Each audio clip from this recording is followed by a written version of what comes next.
ఘనత ప్రభావాలు మా ద్వారా తెచ్చుకోమని యేసయ్య నామములో అడిగి వేడుకొని ప్రార్థిస్తున్నాము తండ్రి.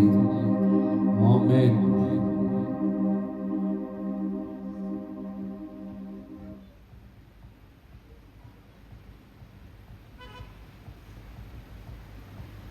దేవుని నామానికి మహిమ కలుగును గాక. మొట్టమొదటిగా దేవుడు ఈ రాత్రి ఇంత బలమైన ఆరాధన పరిశుద్ధాత్మ దేవుడు మన మధ్యలో ఉండి జరిగించినందుకు ఒకసారి గట్టిగా చప్పట్లు కొడుతూ యేసయ్య నామాన్ని మాత్రమే రాత్రి మేము పరుద్దాం. హల్లెలూయా, హల్లెలూయా. ఈ రాత్రి పరిశుద్ధాత్మ దేవుడు మన ద్వారా మహిమపరచబడతా ఉన్నారు. ఈ రాత్రి దేవుని వాక్యాన్ని మనం ధ్యానించుకోబోతా ఉన్నాం. దేవుని వాక్యం దేవుడు మనతో మాట్లాడాలి. ఎందుకు అంటే ఆయన మాట్లాడే దేవుడు అని ఆయన సెలవిచ్చారు. దేవుని వాక్యాన్ని మనం ధ్యానం చేసుకునే ముందుగా ఒక చిన్న విషయాన్ని మీకు తెలియజేస్తాను. లివింగ్ ఫెయిత్ మినిస్ట్రీస్ బాపట్ల అని యూట్యూబ్ ఛానల్ ఒకటి క్రియేట్ చేయడం జరిగింది. అది చాలా కాలం నుంచి దానిలో లైవ్ కార్యక్రమాలు ఇస్తూ ఉన్నాం. యూట్యూబ్లో మీకు నోటిఫికేషన్ ద్వారా మీకు రావాలి అంటే ఒకవేళ మీరు మంగళవారం ప్రార్థన అనేది ఒకవేళ మీరు మర్చిపోతే మీకు జ్ఞాపకం కోసం నోటిఫికేషన్ లాగా పైన మీకు వస్తుంది. ఎప్పుడు మీటింగ్ మేము పెట్టినా కానీ వెంటనే మీకు నోటిఫికేషన్ ద్వారా వస్తుంది. కాబట్టి ఛానల్ని మీరు ప్రత్యేకంగా సబ్స్క్రైబ్ చేయాలని మీకు తెలియజేస్తూ ఉన్నాను. అదేవిధంగా ఈ లైవ్ కార్యక్రమం ఎంతమంది అయితే చూస్తూ ఉన్నారో మీ అందరికీ ప్రత్యేకమైన వందనాలు. మీరు అనేక మందికి షేర్ చేయండి, అనేక మందికి సువార్తను మీరు చేరవేయాలని ప్రేమతో మీకు మనవి చేస్తూ ఉన్నాను. సరే గట్టిగా స్తోత్రం చేద్దాం. హల్లెలూయా. దేవుడు మీ కుటుంబాలను దీవించి ఆశీర్వదించునుగాక. ఆమేన్. హల్లెలూయా. ఒక చిన్న ప్రార్థన చేసుకుని పరిశుద్ధాత్మ దేవుని యొక్క సహాయాన్ని మనం వేడుకుందాం, ప్రార్థన చేసుకుందాం.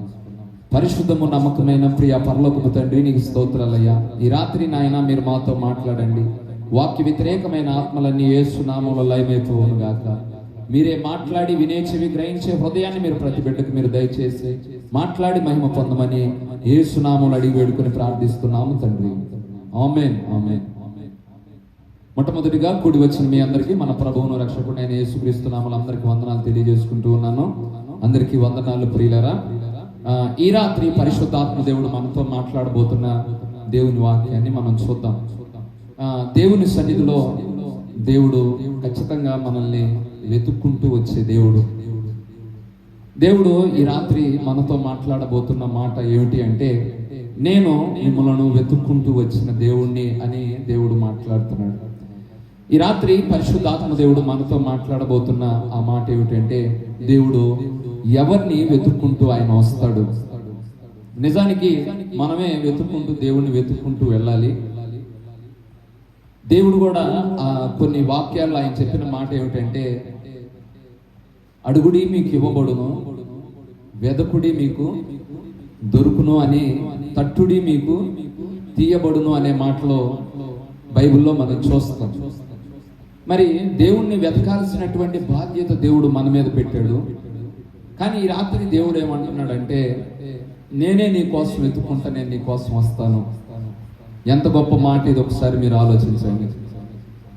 దేవుడు మనల్ని వెతుక్కుంటా వచ్చే దేవుడు, మన కోసం వచ్చే దేవుడు, మనల్ని చూస్తున్న దేవుడు అని ఈ రాత్రి దేవుడు మనతో మాట్లాడబోతా ఉన్నాడు.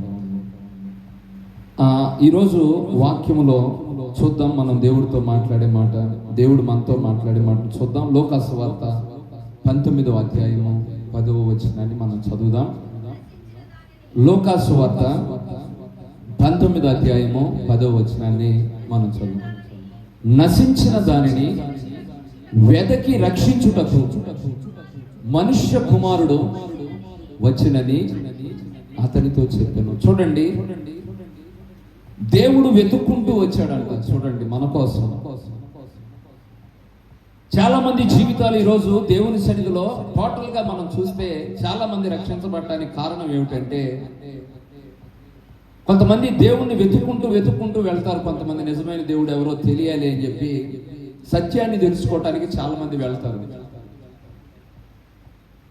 అయితే దేవుణ్ణి వెతికినప్పుడు వాళ్ళు కనుగొన్నారు, నిజమైన దేవుడు ఎవరో వాళ్ళు తెలుసుకున్నారు, సత్యాన్ని వారు తెలుసుకున్నారు.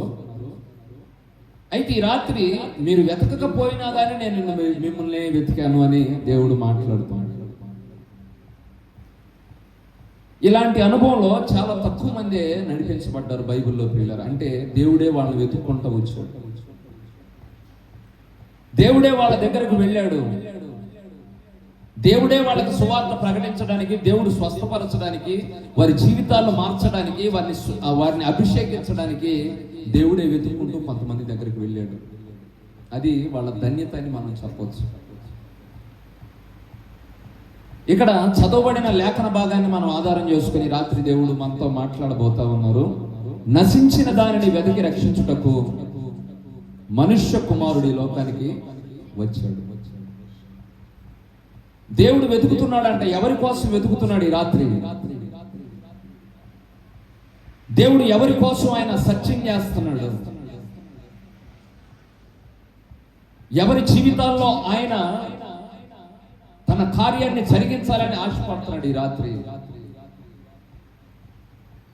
ఇక్కడ మనం చూస్తే నశించిపోతున్న వారి కొరకు ఆయన ఈ లోకానికి వచ్చాడు. నశించిపోతున్న వారిని ఆయన వెతుకుతున్నాడు.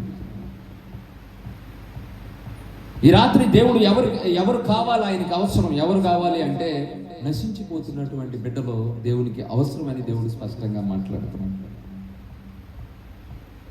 దేవుడు ప్రయాసతో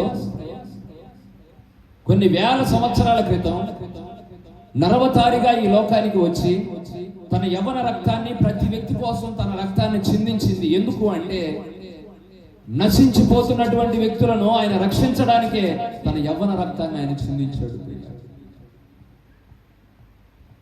ఏ పాపి నశించి నరకానికి వెళ్ళిపోకూడదనే ఉద్దేశంతో మనుషులను బలి తీసుకుంటున్నటువంటి ఈ భయంకరమైన దినాలలో మాకేదైనా ఇవ్వకపోతే ఇదిగో నిన్ను చంపేస్తాను, మమ్మల్ని చూడకపోతే నేను లేకుండా చేస్తాను అని మాట్లాడేటువంటి ఈ భయంకరమైన దినాల్లో దేవుడు మాత్రం మనకిస్తున్న వాగ్దానం ఏమిటంటే నేను నీ కోసం వచ్చాను. ఎందుకు అంటే నువ్వు నశించిపోకూడదని నీ కోసం నేను వచ్చానండి. ఒక పంటలో పురుగు పడింది అనుకోండి, ఆ పంటకు పురుగు ముందు కానీ కొట్టకపోయామంటే చూస్తానే మన కళ్ళ ముందే అన్యాయంగా అది అంతా నాశనం అయిపోయింది. కొన్ని వేల ఎకరాల పంటలు వేస్తూ ఉంటారు. అది నశించిపోయేటట్లుగా, శత్రువు నశించిపోయేటట్లుగా, మొక్కలు బాగా ఎదిగేటట్లుగా దానికి తీసుకోవాల్సినటువంటి జాగ్రత్తల సమయానికి ఒక వ్యక్తిగా తీసుకోలేకపోయాడు అంటే ఖచ్చితంగా నశించి నరకానికి వెళ్ళే భయంకరమైన పరిస్థితులు ఉంటాయి. దానికి ఎరువేయాలి, దానికి ఎప్పటికప్పుడు నీళ్లు పెడతా ఉండాలి. తర్వాత ఆ పురుగు ఏందో చూసి దానికి సంబంధించినటువంటి ఆ మందు ఎప్పుడైతే దానికి విరుగుడు కొడతామో వెంటనే అదంతా కూడా పోతుంది. సమృద్ధిని ఆ వ్యక్తి అనుభవించగలుగుతాడు. హల్లెలూయా, హల్లెలూయా. అయితే దేవుడు మనందరినీ కూడా ఏమని మాట్లాడాడు అంటే మనమందరం కూడా దేవుని వ్యవసాయమై ఉన్నాము అని చెప్పాడు. అంటే మనం అందరం నశించి నరకానికి వెళ్ళకూడదని ఆ దేవుడు మనల్ని వెతుకుతున్నాడు. నిజానికి చాలా మంది జీవితాలను ఇప్పుడు పరిశీలన చేస్తే, ఒక్కొక్క వ్యక్తిని కానీ ఈ రోజు కానీ మనం పరిశీలన చేస్తే, గతంలోనికి ఒకసారి కానీ మనం వెళ్తే ఈ టయానికల్లా ఎంతమంది బారు షాపుల దగ్గర నిలబడి అక్కడ తాగి ఎక్కడ పడితే అక్కడ పడిపోయి వారి జీవితాల్లో పతనావస్థలో గడుపుతున్నటువంటి కుటుంబాలు ఒకప్పుడు చూస్తే ఎంతమందో చూడండి ప్రియులారా. ఒకప్పుడు ఈ మందిరంలోనే నిలబడినటువంటి వ్యక్తులు, మందిరంలో కూర్చున్నటువంటి వ్యక్తులు పాపంలో బ్రతుకుతున్నప్పుడు వారి జీవితాలు ఏ విధంగా ఉన్నాయి? సిగరెట్లకు బానిసలైపోయిన వారు, ఖైనీలకు బానిసలైపోయిన వారు, టీవీలకు బానిసలైపోయిన వారు, లోక సంబంధమైనటువంటి పాపానికి బానిసలైపోయి విచ్చలవిడిగా బ్రతుకుతున్నటువంటి జీవితాలు, ఎంతమంది జీవితాలు ఈ రోజు రక్షణలోకి వస్తున్నాయో చూడండి. దేవుడు ఎవరి కోసం వచ్చాడు అంటే పాపంలో ఉన్న వారి కోసం దేవుడు వచ్చాడు. ఆదికాండం 3వ అధ్యాయం 9వ వచనంలో, ఆదికాండం 3వ అధ్యాయం 9వ వచనంలో మొట్టమొదటిగా దేవుడైన యెహోవా ఆదామును పిలిచి, నీవు ఎక్కడున్నా దేవుడు ఎదుగుతున్నాడు చూడండి. ఫస్ట్ లో స్టార్టింగ్ లోనే దేవుడు ఎదుగుతున్నాడు చూడండి. ఎవరిని ఎదుగుతున్నాడు? తన సొంత స్వహస్తాలతో తయారు చేశాడు ప్రతి వ్యక్తిని ప్రియులారా. ఒక వ్యక్తి యొక్క ఐరిస్ మరి ఒక వ్యక్తికి మ్యాచ్ కాకుండా తయారు చేస్తున్నాడు దేవుడు ప్రతి వ్యక్తిని కూడా. థంబ్ ప్రింట్స్ అనేవి ఒక వ్యక్తికి మ్యాచ్ అవ్వకుండా ఇంకొక వ్యక్తికి దేవుడు తయారు చేస్తున్నాడు. అయితే ఇంతమందిని తయారు చేసి తన స్వహస్తాలతో తన రూపంలో చేసుకున్నటువంటి అదే దేవుడు ఆయన బిడ్డలైన వారు నశించిపోతా ఉంటే, లోకంలో పాపంలో పడిపోతా ఉంటే వాళ్ళని వెతుక్కుంటా వచ్చాడు, వదిలిపెట్టలేదు పిల్లల దేవుడు వాళ్ళని. ఒక ఎద్దునే కట్టేసామనుకోండి, ఆ ఎద్దు ఉండకుండా ఎప్పుడు తాడిని పీకేసుకుంటుంది అనుకోండి, చూస్తారు చూస్తారు చూస్తారు, ఎన్ని రోజులు అది చూస్తారు, తర్వాత ఏం చేస్తారంటే వదిలిపెట్టేసేస్తారు. వదిలిపెడితే వెళ్ళి ఊర్లో అంతా మేసి మేసి వచ్చింది. అప్పుడు దాని జీవితం చూడండి, అందరితో తన్నులు తింటమే కదా ప్రియులారు వెళ్ళేది. దేవుడు అట్లా వదిలిపెట్టల, విసిగిపోయే దేవుడు కాదు ఆయన, మన మీద శ్రద్ధ చూపించే దేవుడు. పనిమాల పని పెట్టి దేవుడు ఏం చేస్తున్నాడంటే ఏదో ఒక ప్రార్థన పెట్టడం, ఏదో ఒక వాక్యాన్ని ముందుకు తీసుకొని రావటం. ఫోన్లోకి వెళ్ళినా ఫోన్లో ఏదో ఒక వాక్యం ద్వారా దేవుడు మాట్లాడటం, కాలేజీలోకి వెళ్ళినా స్కూల్లోకి వెళ్ళినా లేకపోతే మనం పనికి వెళ్ళినా ఎక్కడికి వెళ్ళినా కానీ దేవుడు శ్రద్ధ చూపిస్తూ ఆయన మనతో ఎప్పుడు మాట్లాడుతూనే ఉంటాడు పిల్లలు. ఆయనలో ఉన్న గొప్పతనం అది. వెళ్ళాడంట ఆదాము దగ్గరికి వెళ్ళి, ఆదాము తప్పు చేసి పాపం చేస్తే ఆయన ఏం చేశాడంటే దాక్కున్నాడు అని ఆయన గురించి రాయబడింది. పాపం చేసినాడు ఎప్పుడైనా ఏం చేస్తారంటే దాక్కుంటారు, కనపడకూడదు. పాపం చేసినప్పుడు వాళ్ళకి ఏమనిపించదు, కానీ పాపం చేసేటప్పుడు బాగానే ఉంటారు, పాపం చేస్తూ ఉంటే సంతోషిస్తూనే ఉంటారు. కానీ పాపం చేస్తున్నారని ఒక్కసారి కానీ బయట పడిందంటే ఇక వాళ్ళ జీవితం అది నచ్చదు పిల్లలు. వాళ్ళకి వెళ్ళి దాక్కుంటా కనపడరు, ఇక కంటికి కూడా కనపడరు, ముఖం చల్లదు పిల్లలు వాళ్ళకి. ఆదామును వెతుక్కుంటూ వెళ్ళాడు. ఆదామా ఆదామా ఆదామా అని పిలిచి, ఈరోజు ఆదాము నుంచి వచ్చిన సంతానమైన వారందరినీ కూడా స్వస్థపరిచి బలపరిచి సంపూర్ణమైన పరిశుద్ధతలోనికి నడిపించడానికి మనందరి కోసం కడపటి ఆదాముగా వచ్చి తన రక్తాన్ని చిందించాడు. చప్పట్లు కొడుతూ యేసే నామాన్ని మహిమపరుద్దాం. హల్లెలూయా. మన పాపమంతా పోయేటట్లు ఆ దేవుడు మన కోసం రక్తాన్ని చిందించాడు ప్రియులారా. దేవుడు ఈరోజు చాలా మంది దేవుని తప్పించుకొని తిరుగుతున్నారు. చాలా మంది దేవుని మందిరానికి రావాలంటే వాళ్ళ ముఖం చల్లట్లేదు, దేవుని సన్నిధికి రావాలంటే వాళ్ళకి ధైర్యం సరిపోవట్లేదు, దేవుని దగ్గరికి రావాలంటే దేవుని అంగీకరించాలంటే దేవునిలో ఎదగాలి అంటే చాలా మందికి ధైర్యం లేకపోవడానికి కారణం ఏమిటంటే చాలా మంది పాపం చేసి దేవుని మహిమను వారు పొందలేకపోతున్నారని రాయబడింది. నీతిమంతులు లేడు, ఒక్కడు లేడు, అందరూ పాపం చేసి దేవుడు అనుగ్రహించే మహిమను పొందలేకపోతున్నారు. అందుకే దేవుడు మహిమను ప్రజలకు ఇవ్వాలని దేవుడు ప్రతి వ్యక్తిని ఎదుగుతున్నాడు. లోకాసువార్త 15వ అధ్యాయంలో 3 ఉపమానాలు చెబుతాడు దేవుడు. 3 ఉపమానాలు చెప్తాడు ప్రియులారా. మొట్టమొదటిగా దేవుడు ఎవరిని వెతుకుతున్నాడు అని నేను చెప్తే తప్పిపోయిన గొర్రెను. మొట్టమొదటిగా 99 మంది గొర్రెను వదిలిపెట్టి ఒక్క గొర్రె కోసం దేవుడు పరిగెత్తుకుంటూ వెళ్ళి వెతుకుతున్నాడంట. ఆయన చెప్తున్నాడు ప్రియులారా, నేను వెతుకుతున్నానని చెప్పాడు. ఈ రాత్రి దేవుడు మాట్లాడుతున్న మాట ఏమిటంటే ఆయన మనల్ని వెతుకుతున్నాడంట. మొట్టమొదటిగా ఎవరిని వెతుకుతున్నాడు అంటే నశించిపోతున్న వారిని వెతుకుతున్నాడు. ఆయన ఉపమానాల్లో కూడా ఆయన క్లియర్ కట్ గా చెప్తున్నాడు. మొట్టమొదటిగా ఏమంటున్నాడంటే మారు మనసు అక్కర్లేని 99 మంది నీతిమంతుల కంటే తన పాప విషయమై పశ్చాత్తాపడే ఒక్క వ్యక్తి మారు మనసు పొందితే పరలోకంలో ఏం కలిగిద్దంట? సంతోషం. ఎన్నిసార్లు గద్దించినా లోబడిన వ్యక్తులకు శ్రమ. పెందల కాడే ప్రవక్తలను పంపించి సేవకులను పంపించి అనేక మందికి దేవుడు తన వాక్యాన్ని వినిపిస్తున్నాడు. అనేక మందికి దేవుని సువార్తను అందిస్తున్నాడు. అనేక మంది జీవితాలను బాగు చేయాలని నిత్యము దేవుడు మాట్లాడుతున్నా కూడా ఇంకా చాలా మంది కూడా వారి జీవితాల్లో దేవుని వాక్యాన్ని అంగీకరించలేని స్థితిలో చాలా మంది ఉన్నారు. అయితే దేవుడు ఏమంటున్నాడంటే మారు మనసు అవసరం లేని 99 మంది నీతిమంతులు నాకు అవసరం లేదు. కానీ ఎవరు కావాలంట దేవుడికి? ఒక్క పాపి తన పాప విషయంలో పశ్చాత్తాపడితే దాని విషయంలో దేవుడు సంతోషపడతాడు.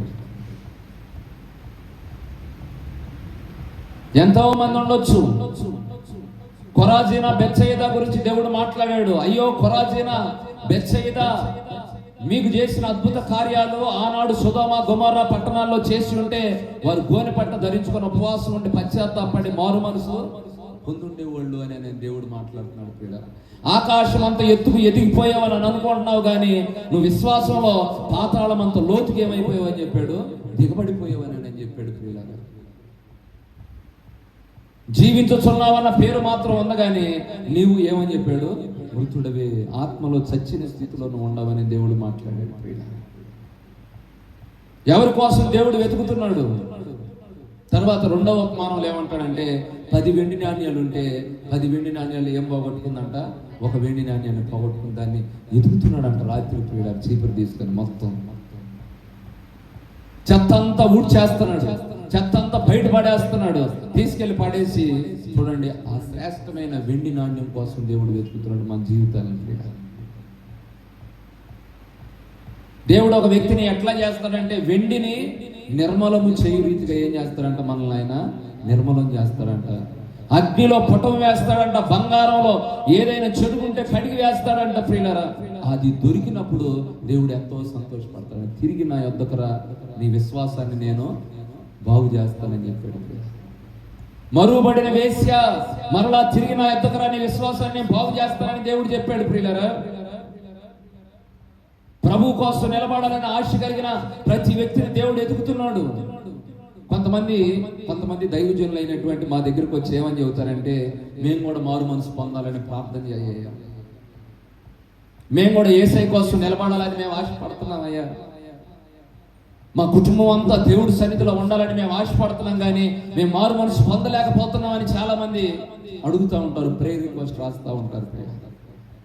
అయితే దేవుడు అంటున్నాడు, ఇదిగో నీలాంటి వాళ్ళ కోసమే దేవుడు ఎదుగుతున్నాడు, నీలాంటి వాళ్ళ కోసమే యేసు ప్రభు పని కట్టుకొని ఈ సభలన్నీ జరిగిస్తున్నాడు. ప్రియులారా, నీ కోసమే ఈ సువర్తమానాలు దేవుడు వినిపిస్తున్నాడు. ప్రియులారా, నువ్వు మారు మనసు పొందకుండా, నీ జీవితాన్ని మార్చుకోకుండా, నీ బ్రతుకును మార్చుకోకుండా దేవుని సన్నిధిలో ఎంతకాలం నువ్వు బ్రతికినా కానీ చివరికి దేవుడు ఏమంటున్నాడంటే నశించి ఎక్కడికి వెళ్ళిపోతారని చెబుతున్నాడు, నరకానికి. అయితే నరకానికి నేను వెళ్ళిపోతానని ఒకవేళ నువ్వు మాట్లాడొచ్చేమో కానీ నీ దేవుడికి మాత్రం ఏమి లేదంట, ఇష్టం లేదని చెప్పి. అంతటా అందరూ ఏం పొందాలని చెప్పాడు, అందరు పొందాల్సిందేనని నేను చెప్పాడు. కండిషన్ పెట్టేసాడు. చూడండి, ఇంకా నేను బైబిల్లో నేను చూపిస్తాను. చూడండి, బైబిల్లో రాయబడిన మాటలో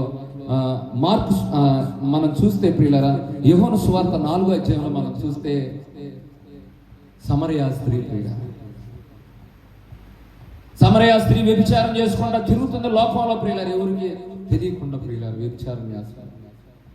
వ్యభిచారం చేసుకుంటా తిరుగుతూ ఉంటే యేసు ప్రభు అక్కడ ఆ బావి దగ్గర కూర్చొని ఉంటే యేసు ప్రభు దగ్గరికి వచ్చిన ఆ సమరయ స్త్రీ వచ్చి అక్కడ నీళ్లు చేదుకుంటానికి అక్కడికి వస్తే, నిజానికి వ్యభిచారం చేసే వాళ్ళని ఎవరు ప్రేమించరు, వ్యభిచారం చేసే వాళ్ళని ఎవరు కూడా చేరదీరు, గృహాలకు కూడా రానివ్వరు. ఎందుకు అంటే వ్యభిచారం చేసే స్త్రీలుంటే యవనస్తులు పాడైపోతాడు, వ్యభిచారం చేసేటువంటి స్త్రీలుంటే కుటుంబాలు పతనం అయిపోతాయి, భార్యాభర్తల మధ్యలో సమాధానాలు ఉండవు. ప్రియులారా, ఈ వ్యభిచారం చేసే స్త్రీల వల్ల వేశ్యగా బ్రతికేటువంటి స్త్రీల పని ఏమిటంటే కుటుంబాలు ఏమైపోయినా పర్వాలా,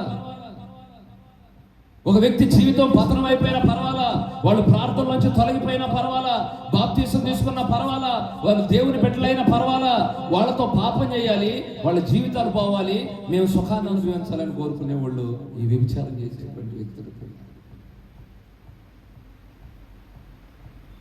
అలాంటి వాళ్ళని ఎతుకుతాడని ఎవరన్నా అనుకుంటారా ప్రియులారా? దేవుడికి ఎవరిని మార్చాలో ఆయనకి బాగా తెలుసు ప్రియులారా. ఎవరిని మారిస్తే ఊర్లు బాగుపడతాయో, గ్రామాలు బాగుపడతాయో, కుటుంబాలు బాగుపడతాయో ఆయనకి బాగా తెలుసు. ఆమె దగ్గరికి వెళ్ళాడు. ఆమెను అడగంగానే, అమ్మా నీ భర్త ఎక్కడున్నాడమ్మా నన్ను అడిగితే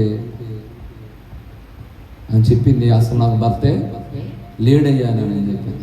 వెంటనే ఆయన అన్నాడు, ఇప్పుడు ఉన్నవాడు నీ వాడు కాదు, నీకు ఎంతమంది అని చెప్పాడు, 5 పెనిమిట్లేనని చెప్పాడు. ఒక్క దెబ్బకి ఆయన మాట్లాడిన మాటకి ఆయన మారిపోయి లోపడిపోతాడని ఏమనుకుంది కానీ ఆయన దెబ్బకి ఆయన మాటకి ఈ వ్యభిచారం అనే పాపంలో ఉన్న స్త్రీ జీవితాన్నే మార్చుకుంది. చప్పట్లు కొడుతూ యేసయ్య నామాన్ని మహిమపడదాం. హల్లెలూయా.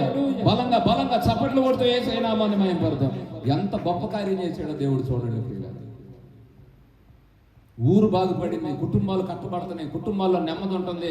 ఈ మనిషిని చూడగానే అప్పుడు పాపం చేసిన వాళ్ళు కూడా భయం పుట్టేటట్లుగా దేవుడు మార్చేసి, అది కదా ప్రియులారా ఒరిజినల్ అంటే, ఒరిజినల్ మారు మనసు రక్షణ అంటే. దేవుడు ఈరోజు వెతుకుతున్నాడు. ఎవరిని వెతుకుతున్నాడు అంటే పాపంలో ఉన్నవాళ్ళ కోసం దేవుడు వెతుకుతున్నాడు. పాపులను రక్షించుటకు మనుష్య కుమారుడు ఈ లోకానికి వచ్చాడని అని చెప్పి ఆయన గురించి రాయబడింది ప్రియులారా. పాపి నీతిమంతుల కొరకు నేను రాలేదని అని చెప్పాడు. నీతిగా యథార్థంగా బ్రతికే వాళ్ళని నీతిగానే ఉండని, కానీ నేను ఎవరి కోసం వెతుకుతున్నానని అంటే లోకంలో పాపంలో తిరుగుతా కొంతమంది వారి జీవితాలను పాడు చేసుకుంటున్న వ్యక్తుల కోసం నేను తిరుగుతున్నానని చెప్పి రాత్రి దేవుడు మాట్లాడుతున్నాడు. అయితే మొట్టమొదటిగా దేవుడు ఎవరి దగ్గరికి వెళ్ళాడంటే, ఏ వ్యక్తుల దగ్గరికి వెళ్ళాడంటే పాపంలో పట్టబడుతున్నటువంటి ఆ వ్యక్తుల దగ్గరికి వెళ్ళి వాళ్ళకి మారు మనసు ఇచ్చి వాళ్ళ జీవితాలను మార్చి దేవుడి సన్నిధిలో సాక్షులుగా నిలబెట్టాడు. ఈ రాత్రి దేవుడు అడుగుతున్నాడు, ఒకవేళ నువ్వు పాపంలో ఉండి వర్తమానం వింటున్నావేమో, నేను పదే పదే పాపం చేస్తున్నాను, అందుకే పాపంలో ఉన్నాను కాబట్టి నేను ప్రార్థనకు రాను, నేను పాపంలో ఉన్నాను అందుకే నేను ప్రార్థన చేయను, నేను పాపంలో ఉన్నాను కాబట్టి దేవుని వాక్యాలు కూడా నేను వినడం, కనీసం నా చెవులో కూడా దేవుని మాటలు రాని నేను. ఒకవేళ నువ్వు ఈరోజు ఈ వాటలు వింటా ఉంటే దేవుడు నీతోనే స్పష్టంగా ఆయన మాట్లాడుతున్నాడు. ఆయన వచ్చిందే నీ కోసం, నిన్ను రక్షించడానికి ఆయన వచ్చాడంట ప్రియులారా. నీలో ఉన్న బాధనంతా తొలగించాలనే దేవుడు వచ్చాడంట ప్రియులారా. నీ కుటుంబంలో నీకు ఇచ్చిన భార్యని, నీ బిడ్డల్ని, నీ కుటుంబాన్ని కట్టి సంతోషంగా నీ జీవితాన్ని ఆయన మార్చడానికి ఆయన వచ్చాడంట. తర్వాత రెండోదిగా నేను మీకు చూపిస్తాను చూడండి, దేవుడు ఎవరి కోసం వచ్చాడో నేను చూపిస్తాను చూడండి. దేవుని వాక్యం చూద్దాం. కీర్తన గ్రంథం 34వ అధ్యాయము 15వ వాక్యాన్ని ఒకసారి చదవండి. త్వరగా చదువుదాం. కీర్తన గ్రంథం 34వ అధ్యాయం 15వ వచనం. యెహోవా దృష్టి నీతిమంతుల మీదే ఆయన దృష్టి బాగా పెడుతున్నాడు. ఆయన నీతిమంతులను చూస్తున్నాడు. జాగ్రత్త ప్రియులారా, చాలు చాలు ప్రియులారా. మొట్టమొదటిగా ఎవరి కోసం ఆయన ఈ లోకానికి వచ్చి ఆయన వెతుకుతున్నాడు అని అంటే నశించిపోతున్న పాపుల కోసం దేవుడు వెతుకుతున్నాడు. ప్రతి బిడ్డను వెతుకుతున్నాడు అన్ని చోట్లకి వెళ్ళి ప్రియులారా. మీరు చూడండి, సర్చ్ చేసుకోండి, అన్ని చోట్ల మీరు చూడండి. విచ్చలవిడిగా తాగి భయంకరమైన పాపం లోకంలో ఉన్నవాళ్ళు ఇప్పుడు మారుతున్నారు ఎక్కువ మంది. దేవుడు వాళ్ళని కొట్టుకుంటున్నాడు ప్రియులారా ఖచ్చితంగా. రెండవదిగా దేవుడు ఎవరిని వెతుకుతున్నాడు అని అంటే నీతిమంతులు ఏం చేస్తున్నాడంట ఆయన, ఏం చేస్తున్నాడు ఆయన, నీతిమంతుల్ని చూస్తున్నాడంట. వాళ్ళ కోసమే వెతుకుతున్నాడంట. రండి అని చెప్పి నీతిగా బ్రతికే వాళ్ళ వైపు దేవుడు చూస్తున్నాడు. నీతిమంతులుగా ఉండే వాళ్ళ వైపు దేవుడు చూస్తున్నాడు. నీతిమంతులు ఎవరు అంటే నీతిమంతుడు విశ్వాస మూలంగా ఏం చేస్తాడు, బ్రతుకుతాడు అని చెప్పి సామెతల గ్రంథం 11వ అధ్యాయం 30వ వచనంలో ఈ మాట ఉంటుంది. నీతిమంతుడు దేని మూలంగా బ్రతుకుతాడంట, మనిషి దేని మూలంగా బ్రతుకుతాడంట, నీతిమంతుడు విశ్వాస మూలముగా బ్రతుకును కదా అని అంటాడు. అంటే నీతిమంతుడు ఎవరు అంటే విశ్వాసాన్ని ఆధారం చేసుకొని బ్రతికేవాడే నీతిమంతుడు. విశ్వాసం లేకుండా దేవునికి ఇష్టమైనట అసాధ్యమని నేను చెప్పాడు ప్రియులారా. ఆయన యొద్దకు వచ్చేవాడు ఆయన ఉన్నాడనియు తన్ను అడుగు వారికి ఫలము దయచేవాడని నమ్మవలను కదా. దేవుడి మీద ఎవరైతే విశ్వాసంతో ఉండి ఆయన కోసం బ్రతుకుతూ ఉంటారో వాళ్ళు ఎప్పుడు చూస్తూ ఉంటాడంట దేవుడు ప్రియులారా. ఇంకా మనం చూస్తే నీతిమంతుడు ఎన్నడూ కదిలింపబడు. కీర్తనలో 112వ కీర్తన 5వ వచనంలో రాయబడిన మాట ఏంటంటే నీతిమంతుడు అసలు కదలడు, ఎక్కడ కదలడు, విశ్వాసంలో నుంచి కదిలిపోడు. చంచలమైన మనసు ఆయనకు ఉండదు ప్రియులారా. కొంచెంసేపు ఏమో ప్రార్థనలో, కొంచెంసేపు ఏమో మళ్ళీ లోకంలో, కొంచెంసేపు మళ్ళీ మారు మనసు పొందానంటే మరలా పరిగెత్తుకుంటా దేవుడి దగ్గరకు రావటం, ఇట్లాంటి అనుభవాలు నీతిమంతుల్లో ఉండవు ప్రియులారా. కదిలించబడరంట ఎవరు కదిలించినా కూడా వాళ్ళని. ఒక్క మాట ఎవరన్నా వచ్చి అడిగారు అనుకో, నీ జీవితంలో దేవుడు ఏం చేశాడు అని ఎవరన్నా అడిగారు అనుకో, ఒక్క దెబ్బకి కదిలించబడతారు ప్రియులు చాలా మంది.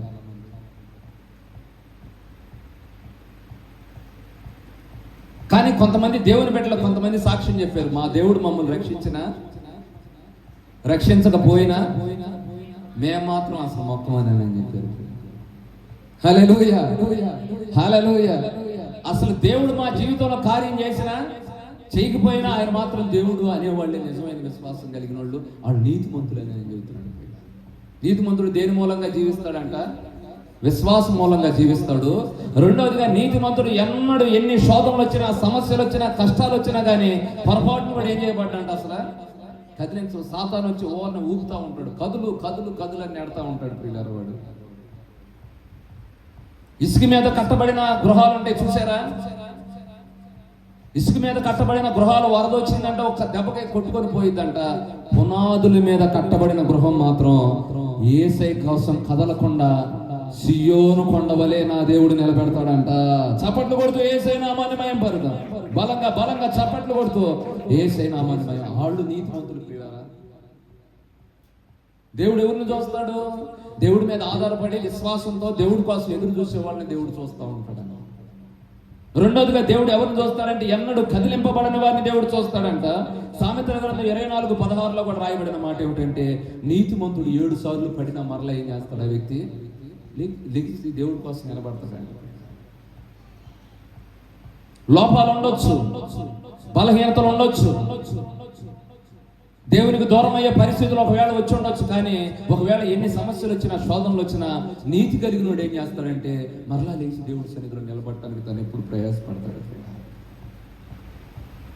కొంతమంది ఆలోచన ఎట్లా ఉండిద్దంటే, ఎటు తప్పు చేశాంగా ఇంకోటి చేద్దాంలే ఏమైందని ఒక దెయ్యం పోతే ఇంకెన్ని దెయ్యాలు తెచ్చి పెట్టిద్దంట. అది మరి ఇంకా వాటికంటే శక్తివంతమైన దెయ్యాలను తీసుకొచ్చి, అంటే ఒకప్పుడు సిగరెట్ తాగేవాడు అనుకో, మళ్ళీ తర్వాత ఇంకా బ్రాందీలోకి, బీరులోకి, వీటిలోకి వెళ్ళిపోయి ఇంకా లోపల నా బ్రతికింతేనని సాతాను నెట్టుకెళ్ళిపోతాడు. అంటే నేను విమర్శించాలని నేను చెప్పట్లేదు, కానీ సాతాను ఒక మనిషిని ఎట్లా నెట్టుకెళ్తాడో ఒకసారి మీరు ఆలోచించండి ప్రియులారా. నీతిమంతుడు 7 సార్లు పడినా కూడా మరలా ఏం చేస్తాడంట? మరలా ప్రార్థన చేసుకుని దేవుడి సన్నిధిలో నిలబడేవాడిని నీతిమంతుడు అని అంటాడు ప్రియులారా. అయితే దేవుడు ఏమంటున్నాడంటే నీతిమంతుడు ఈ విధంగా ఉంటాడు, వీళ్ళు నీతిమంతులు అని ఎప్పుడు విశ్వాసం. ఇంకా దేవుడు నీతిమంతులు కొన్ని ఆశీర్వాదాలు కూడా ప్రకటించాడు ప్రియులారా. అబ్రహాము లోతు కోసం ప్రార్థన చేశాడు. లోతు కోసం, సొదొమ గొమొర్రా పట్టణం కోసం ప్రార్థన చేశాడు. ఏమని అడిగాడు? అయ్యా, నీతిమంతులు ఆ పట్టణంలో ఉంటే నువ్వేం చేస్తావు? రక్షిస్తావా? నీతిమంతులు 50 మంది ఉంటే రక్షిస్తావంటే రక్షిస్తానన్నాడు. చివరికి అది ఎక్కడ దాకా వచ్చిందంటే, ఒక్కడున్నా కూడా నేనేం చేస్తానన్నాడు దేవుడు, నేను రక్షిస్తానని చెప్పాడు. అంటే నీతిగా బ్రతికేవాడు ఉంటే వాళ్ళకి ఏమిస్తాడు దేవుడు? ఏమిస్తాడంట? రక్షణ ఇచ్చేస్తాడు. నీతిగా బ్రతికేవాడికి ఎప్పుడైనా రక్షణ ఉంటుంది ప్రియులారా వాడి జీవితంలో. నీతిమంతుడు ఎలా బ్రతుకుతాడు? విశ్వాసం మూలంగా బ్రతుకుతాడు. నీతిమంతుడు ఎన్నడూ కదిలింపబడడు. నీతిమంతుడు పడిపోయినా కానీ మరలా దేవుడి కోసం ఏం చేస్తూ ఉంటాడు? లేచి నిలబడతానే ఉంటాడు. అలాంటి వాళ్ళకి దేవుడు ఇస్తున్న వాగ్దానం ఏంటంటే, నీతిమంతులు ఆ పట్టణంలో ఉంటే పట్టణం మొత్తానికి ఏమేస్తానంటున్నాడు? అది కదా ప్రియులారా, ఈరోజు నీతి కోసం బ్రతికేవాళ్ళు ఎంతమంది ప్రియులారా? నీతి కోసం నిలబడితే దేవుడు ఇస్తున్న ఆశీర్వాదం ఏంటంటే, నీ ద్వారా పట్టణాలు రక్షించబడతాయి. భయపడబాక రాబోయే దినాల్లో ప్రియులారా. ఒక ఆయన అనుకున్నాడు, ఆసాపు, నేను నా చేతులు కడుక్కొని నిర్మలుడనై ఉండుట వ్యర్థమే అని ఒక ఆయన బాధపడ్డాడు. ఏం వ్యర్థమే ఉండదు ప్రియులారా. నువ్వు నీతిగా బ్రతికేవంటే నిన్ను బట్టి, అబ్రహామును బట్టి దేవుడు ఎవరిని జ్ఞాపకం చేసుకున్నాడు? లోతు కుటుంబాన్ని జ్ఞాపకం చేసుకున్నాడు. లోతు కుటుంబం అంతా బయలుదేరి వస్తుంటే దేవుడు ఆ వెనక్కి తిరిగి చూడబాకంటే, లోతు భార్య నీతిమంతురాలే కానీ ఆ వెనక్కి తిరిగి చూసి ఏమైపోయింది? ఉప్పు స్తంభం అయిపోయింది. ఒక్కసారి నాగటి మీద చేయి పెట్టి వేగతట్టు చూసేవాడు దేవునికి పాత్రుడు కాదు అని చెప్పాడు ప్రియులారా.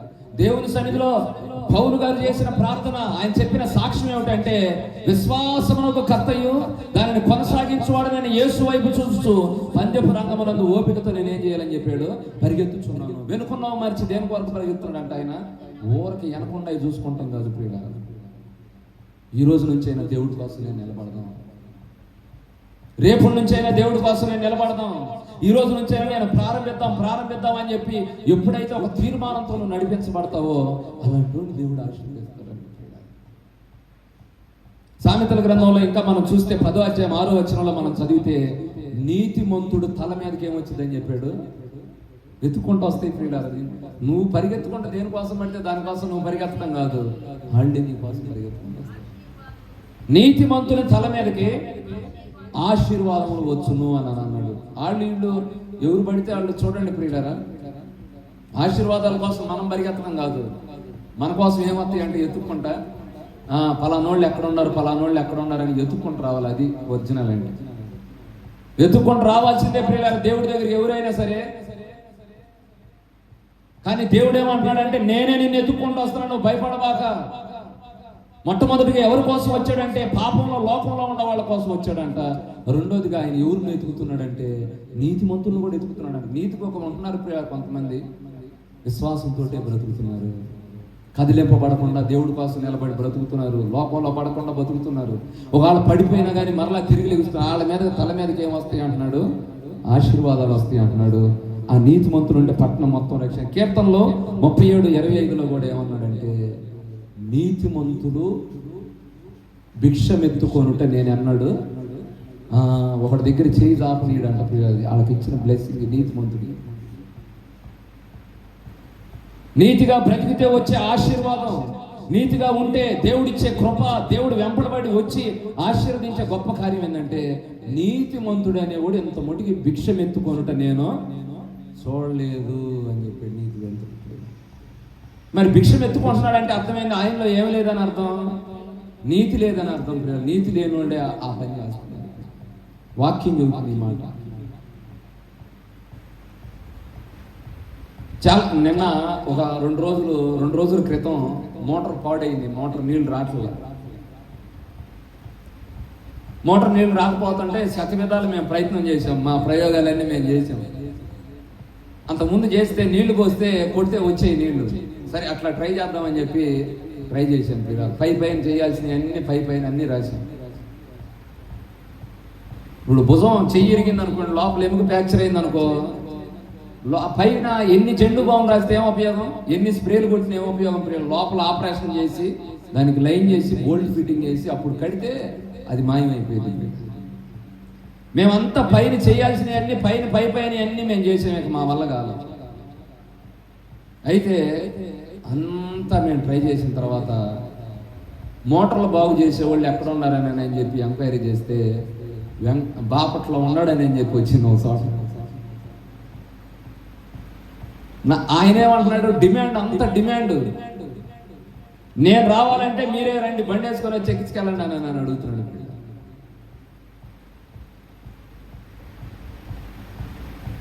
ఆశీర్వాదాల కోసం మనం పరిగెత్తుకుంటే వెళ్ళి తెచ్చుకుంటాం కాదు. ఆశీర్వాదాలే మన దగ్గరికి వస్తాయని చెబుతున్నాడు దేవుడు. నువ్వు కానీ నీతిగా ఉన్నావంటే నిన్ను ఎత్తుక్కుంటూ రావాలి ఆశీర్వాదం. ఫలానా ఆయన ఏడున్నాడని బండి వేసుకునే వెళ్ళే నేను, ఫలానా ఆయన ఎక్కడమ్మా, సచివాలయం పక్కనేనయ్యా వాళ్ళ ఇల్లు అని చెబితే ఎత్తుకుంటూ వెళ్ళి ఆయన మళ్ళీ డిమాండ్ మళ్ళీ వచ్చి తిప్పో బండి ఎక్కువ బండి మీద వచ్చి తీసుకొని వచ్చి అప్పుడు పని చేసిన తర్వాత వాళ్ళు కుమార్ పంప్స్ వాళ్ళు వచ్చి అయ్యా ఇది బయట కాదు సమస్య, మోటార్ లోపల ఇలా పోయిందయ్యా అని చెప్పిన తర్వాత వాళ్ళు కుమార్ పంప్స్ వాళ్ళు వచ్చి అది మొత్తం లోపలంతా తీసి అవన్నీ మార్చిన తర్వాత మోటార్ వేయంగానే అప్పుడు దాకా మేము ఎన్ని ప్రయోగాలు చేసినా రాలేదు. అసలు ఇంతకాలం ఆగిపోయిన ఫోర్స్ అంతా ఎప్పుడైతే దానికి తగినోడు పరిగెత్తుకుంటూ వచ్చాడో ఆ ఫోర్స్ మొట్టమొదట్లో మోటార్ కొన్నప్పుడు ఎంత ఫోర్స్ వచ్చిందో అంత ఫోర్స్ చూడటానికి దేవుడు సహాయం. నువ్వు ఆశీర్వాదాల కోసం పరిగెత్తడం కాదు, అయ్యే నీ దగ్గరికి రా ఎత్తుక్కుంటూ వస్తాయి అంటే ఎవరి దగ్గరికి వస్తాయి ఎత్తుక్కుంటా. నీతిమంతుడు ఏడున్నాడు, మూర్తినగరంలో నీతిమంతులు ఎక్కడ ఉన్నారు అని ఎత్తుకుంటూ వచ్చి వాళ్ళకి ఇస్తాడంట దేవుడు సమృద్ధి కలిగిన ఆశీర్వాదాలు. చప్పట్లు కొడుతూ యేసయ్యనామాన్ని మహిమపడదాం. హల్లెలూయా. బలంగా చప్పట్లు కొడుతూ యేసయ్యనామాన్ని మహిమపడదాం. హల్లెలూయా. నీతిగా బ్రతికితే ఇన్ని బ్లెస్సింగ్స్ ఉంటాయి ప్రియులారా. హైదరాబాద్లో ఉద్యోగం ఇస్తారమ్మని చెప్పి వాళ్ళు ఫోన్ చేసి పిలుస్తారు. అక్కడికి వెళ్ళిన తర్వాత ఎక్కడ అడ్రస్లు మనకు తెలియకపోతే మళ్ళీ అన్ని పోగొట్టుకొని మళ్ళీ తిరిగి రావాలి. అట్లా కాదు ప్రియులారా, ఎత్తుక్కుంటూ కాల్ లెటర్ మన ఇంటికి రావాలన్నమాట. అప్పుడు ఆ కాల్ లెటర్ తీసుకొని అప్పుడు వెళ్తే ఉద్యోగానికి వెళ్తే అప్పుడు మనకు వాల్యూ ఉండేది. అది దేవుడు అంటుంది. అట్లా వెతుక్కుంటూ వెళ్ళాడు ప్రియులారా. చాలా మంది దగ్గరికి దేవుడు వెళ్ళాడు ప్రియులారా, నీతిమంతుల దగ్గరికి. ఎలీషా ఉన్నాడు, 12 అరకలు చేప పట్టుకొని దున్నుతున్నాడు అంట. దున్నుతుంటే ప్రియులారా ఆయన దగ్గరికి పంపించాడు ప్రియులారా ఏలి అని దేవుడు. ఎలీషా ఏమని అడిగాడా? నేను కూడా వాడబడతానయ్యా, సేవ చేస్తానని అడిగాడా? ఎత్తుక్కుంటూ వెళ్ళాడు దేవుడు ఆయన దగ్గరికి. జక్కయ్య చూడండి, జక్కయ్య ఏమని అడిగాడా? యేసు ప్రభువుని మా ఇంటికి రమ్మని అడిగాడా? యేసు ప్రభు ఎత్తుకుంటే జక్కయ్య దగ్గరికి వెళ్ళాడు. సమరయ స్త్రీ ఏమని అడిగిందా? సమరయ స్త్రీ దగ్గరికి యేసు ప్రభు వెళ్ళాడు. ప్రియులారా, ద్వితీయోపదేశకాండం 28వ అధ్యాయం 1వ వచనం ఒకసారి మీరు చూడండి. అక్కడ రాయబడిన మాట ఏమిటంటే, యెహోవా నేడు నేను మీకు ఆజ్ఞాపించిన ఆజ్ఞలన్నింటినీ మీరు జాగ్రత్తగా చదవండి. అక్కడ ఏమని రాయబడిందో, నీ దేవుడైన యెహోవా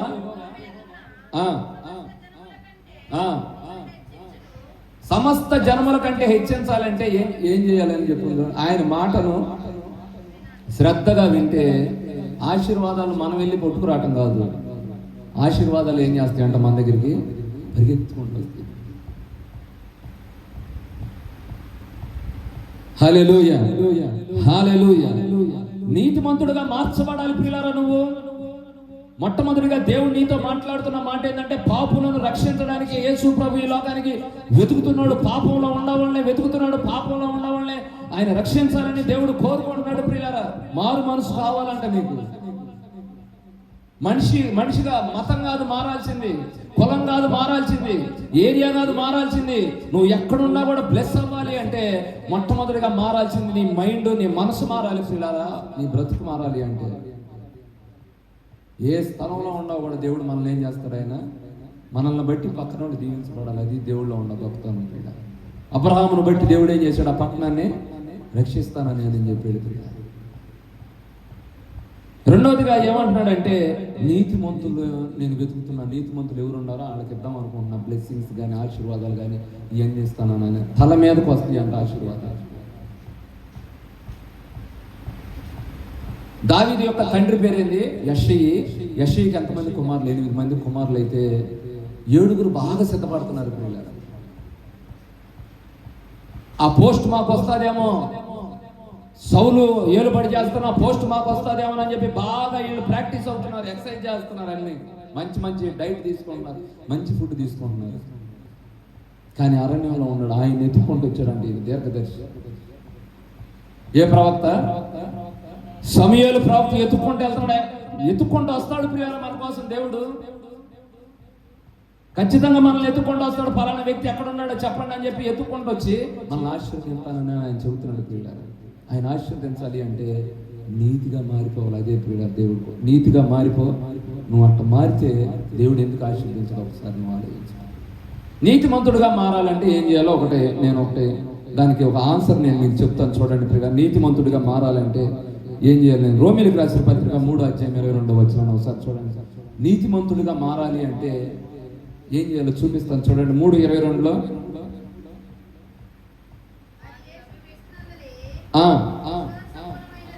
అది యేసుక్రీస్తునందలి విశ్వాస మూలమైనదే దేవుడు నీతి అయి ఉన్నది అని రాయబడి ఉంది ప్రియులారా. అంటే నీతిమంతులుగా మార్చబడాలి అంటే ఏం చేయాలి అంటే, మనం అక్కడ రాయబడిన మాటలు ఏమిటంటే, యేసు ప్రభువుని సొంత రక్షకునిగా అంగీకరిస్తే చాలు, నీవు కూడా ఏమైపోతావు ఈ రాత్రి. అబ్బా, ఎంత గొప్ప వాగ్దానం దేవుడు ఇస్తున్నాడు. నీ తల్లి మార్చలేదు నీ జీవితాన్ని, నీ తండ్రి మార్చలేడు నీ జీవితాన్ని, నీ గ్రామంలో ఉన్నవాడు ఎవడు మార్చలేడు నీ జీవితాన్ని, దైవ సేవకులు కూడా నీ జీవితాన్ని మార్చలేరు ప్రియులారా. నీ జీవితాన్ని మార్చాలంటే ఒకే ఒక్క మార్గం ఉంది ఈ లోకంలో. ఒకే ఒక్క వ్యక్తి ఉన్నాడు. నీ జీవితాన్ని బాగు చేసి, నీ పరిస్థితులు మార్చేసి, నీ జీవితంలో నిన్న ఒక గొప్ప స్థాయిలోకి తీసుకెళ్ళగలిగిన ఒకే ఒక్క వ్యక్తి ఉన్నాడు. ఆయనే నజరేయుడైన యేసు. గట్టిగా చప్పట్లు కొడుతూ యేసే నామాన్ని మహిమపడతాం.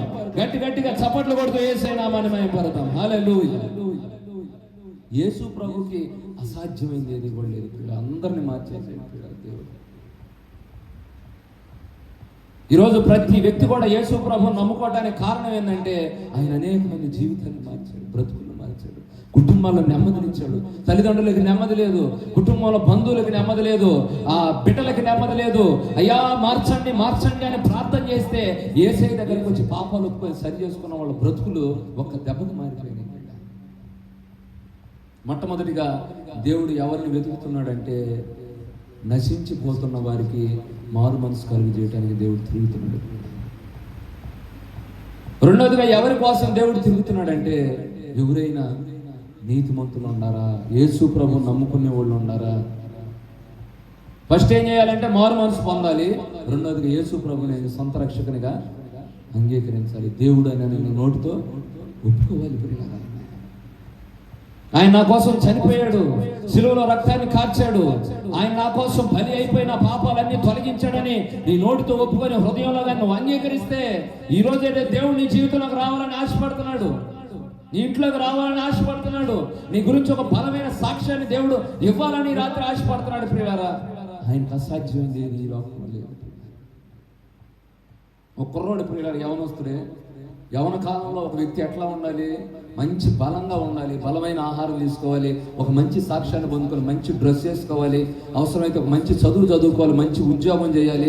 తల్లిదండ్రులు బలహీనలు అయిపోతే, వృద్ధాప్యంలోకి వెళ్ళిపోతే వాళ్ళని పోషించాల్సిన స్థితిలో ఉండాల్సిన యవనస్తుడు ఈ వ్యక్తి తల్లిదండ్రులకు నెమ్మది లేకుండా బ్రతుకుతున్నాడు. పిల్లరా, ఈ వ్యక్తి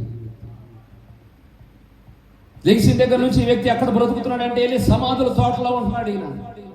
ఈయన నివాసం ఎక్కడుందంటే సమాధుల్లోకి వెళ్ళి ఉంటున్నాడు. అందరు నడిచే మార్గంలో నడవడు ఈ మనిషి. అందరు రోడ్డు మీద నడుస్తుంటే ఈయనేమో రోడ్డు దిగి నడుస్తూ ఉంటాడు. నేల చూపులు చూస్తూ ఉంటాడు. సరిగ్గా ఎవరితో కూడా పలకరించడు. ప్రియులారా, ఎవరన్నా చూసినా కూడా, మనుషులు ఎవరన్నా చూసినా కానీ వాళ్ళు భయపడి వెళ్ళిపోవటమే కానీ ఈ మనిషికి ఇంత కూడా కొద్ది కూడా ఈ దురాత్మ శక్తులు ప్రియులారా ఈ మనిషిని నిలబడి చేస్తున్నాయి. పరిశుద్ధాత్మ ఉంటే నీట్గా కనపడతారు, వస్త్రాల్లో కనపడుతుంది, మాట తీరులో కనపడుతుంది, పలకరింపులో కనపడుతుంది, అన్ని కూడా వాళ్ళు దేవుని బిడ్డలని ఈజీగా గుర్తుపట్టవచ్చు. కానీ ఇది సాతానని ఒంటి మీద వస్త్రాలు లేవంటే ఈ మనిషి వెళ్ళిపోయి సమాధుల్లోకి వెళ్ళి రాళ్ళు తీసుకొని గాయపరుచుకుంటున్నాడంట, గొలుసులతో కట్టేశారంట. మీరు చూడండి, కొన్ని మెంటల్ హాస్పిటల్స్లోకి వెళ్ళి మీరు ఒకసారి చూడండి ప్రియులారా, కుక్కను కట్టేసినట్టు గొలుసు వేసి కట్టేస్తారు. వాళ్ళు ఏదన్నా చేస్తారా మనుషులని? దెయ్యాలు ప్రియులారా, సాతాను.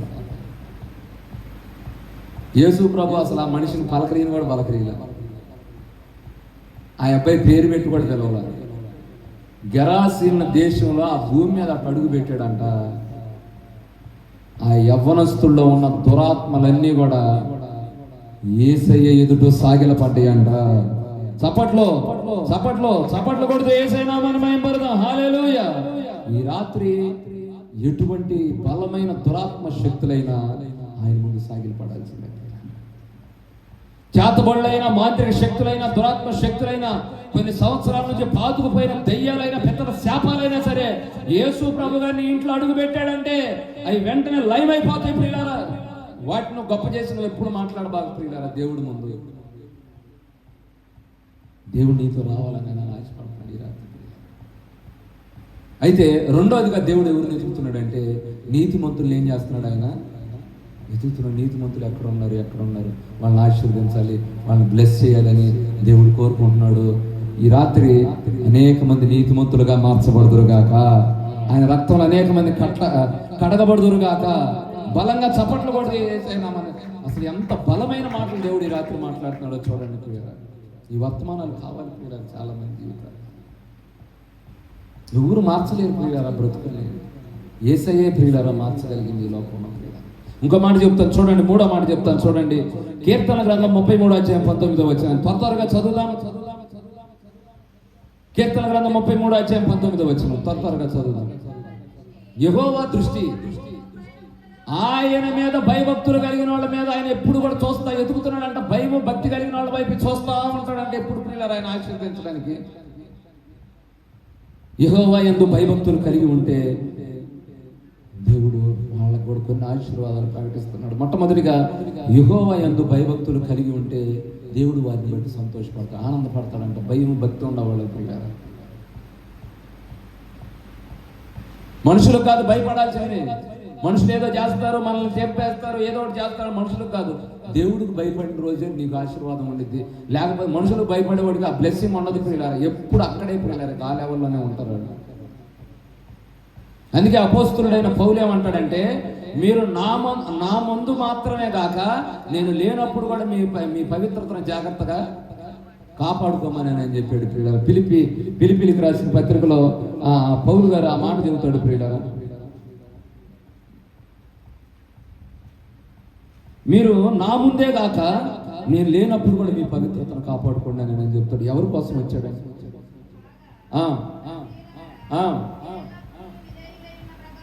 చూడండి, తర్వాత మీరు చదువుకోండి. మొట్టమొదటిగా దేవుని యందు భయభక్తులు కలిగి ఉండవాడు అంటే దేవుడు భలే సంతోషపడతాడంట. భయము భక్తి ఉండాలి, రెండు ఉండాలి. కీర్తన గ్రంథం 147:11 చెప్పబడిన మాట, యెహోవా యందు భయభక్తులు కలిగి ఉన్న వారిని బట్టి దేవుడు సంతోషపడుతున్నాడంట. పరలోకంలో నన్ను బట్టి భయపడుతున్నారు, వీళ్ళ జీవితాలను ఆశీర్వదిద్దాం. 147:11. 128:1 కూడా రాయబడిన మాట ఏమిటంటే, యెహోవా యందు భయభక్తులు కలిగి ఉండుట ధన్యులు. యెహోవా యందు భయభక్తులు కలిగిన వారు ధన్యులు. 128:1. సామెతలో 9:10 కూడా రాయబడిన మాట ఏంటంటే, యెహోవా యందు భయభక్తులు కలిగి ఉండుట జ్ఞానమునకు మూలము. ఒక వ్యక్తి జ్ఞానం రావాలంటే దేవుడికి భయపడాలి. తర్వాత ఇంకా మనం చూస్తే సామెతల గ్రంథం 10:27 చదివితే, యెహోవా యందు భయభక్తులు కలిగి ఉన్నవాడు దీర్ఘాయుష్ ఉంటుందంట. ఎక్కువ సంవత్సరాలు భూమి మీద బతుకుతారంట దేవుడికి భయపడేవాడు. ఇద్దరు వ్యక్తులు నేను చూపిస్తా. దేవుడు అత్యల్పమైన గోత్రంలో నుంచి ఒక ఆయన ఎన్నుకున్నాడు. ఆయన బెన్యామీను గోత్రంలో నుంచి సౌలుని రాజుగా దేవుడు నియమించాడు. దేవుడు ఆయన రాజుగా నియమించినందుకు పశ్చాత్తాపడ్డాడు. అయ్యో, ఇలాంటి వ్యక్తిని నేను రాజుగా చేసిందని పశ్చాత్తాపడ్డాడంట.